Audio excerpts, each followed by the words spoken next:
जताततै भ्याट सस्पेन्सनको हल्ला सुन्नु भएको छ।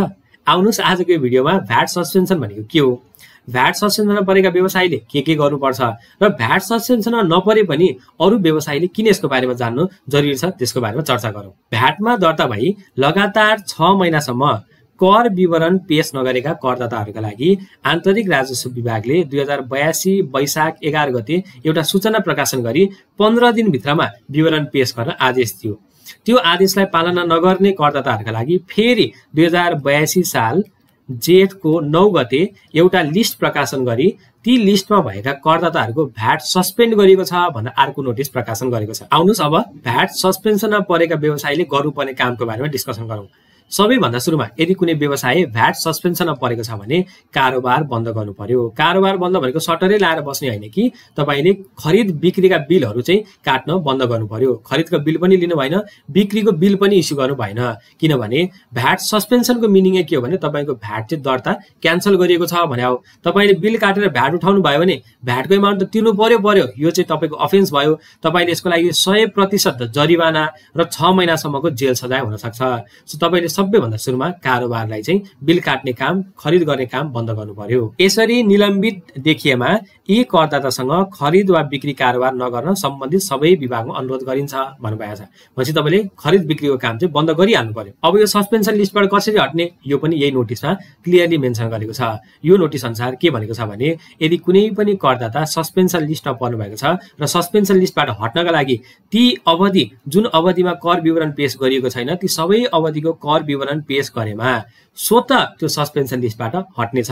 हेर्नु त, यदि सबै अवधिको कर विवरण पेश गरेपछि सस्पेन्सन लिस्टबाट स्वतः हट्ने व्यवस्था गरिएको छ भनेपछि अब तपाईँ सस्पेन्सन लिस्टबाट हट्नका लागि जति पनि विवरणहरू बुझाउन बाँकी छ ती सबै विवरण तपाईँले बुझाउनु पर्यो। र अर्को कुरा, बजेट 2082-83 ले तपाईहरुलाई बम्पर अफर ल्याएको छ।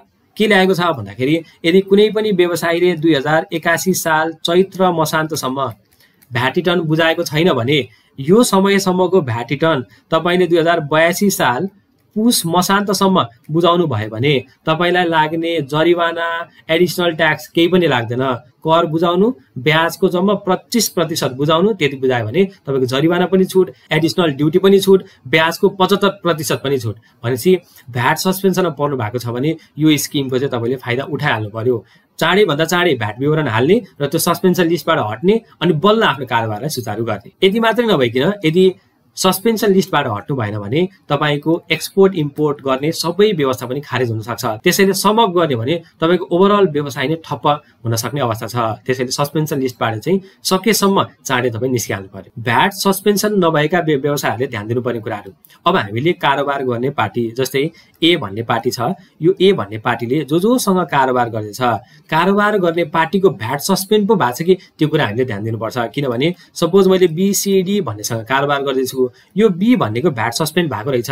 भ्याट सस्पेन्ड किन भएको छ? भ्याट रिटर्न नहालेर भएको छ। अब तपाईले यो मान्छेलाई बिक्री गर्नु भयो भने तपाईले त आफ्नो भ्याट रिटर्नमा हाल्नुहुन्छ, भ्याट रिटर्नमा हाल्नुहुन्छ। अब 1 लाख भन्दा बढीको रहेछ भने विवरण पनि बुझाउनुहुन्छ 1 लाख भन्दा बढीको कुरा बीलाई बेचेको भनेर। यो बी भन्ने व्यवसायले भ्याट रिटर्न नै नहालेपछि तपाईँ मिसम्याचमा पर्नु भयो कि भएन भनेपछि भ्याट सस्पेन्सन नभएका व्यवसायीले पनि अब के गर्नु पर्यो भने जोसँग कारोबार गर्दै हुन्छ उहाँहरूको एकचोटि प्यान नम्बर लिएर प्यान सर्चमा गएर कहीँ यसरी भ्याट सस्पेन्सन भनेर त देखाएको छैन भनेर चेक गर्नु पर्यो। यदि भ्याट सस्पेन्ड भएको रहेछ भने सकेसम्म तपाईले त्यस्ता व्यवसायीसँग कारोबार गर्न भएन।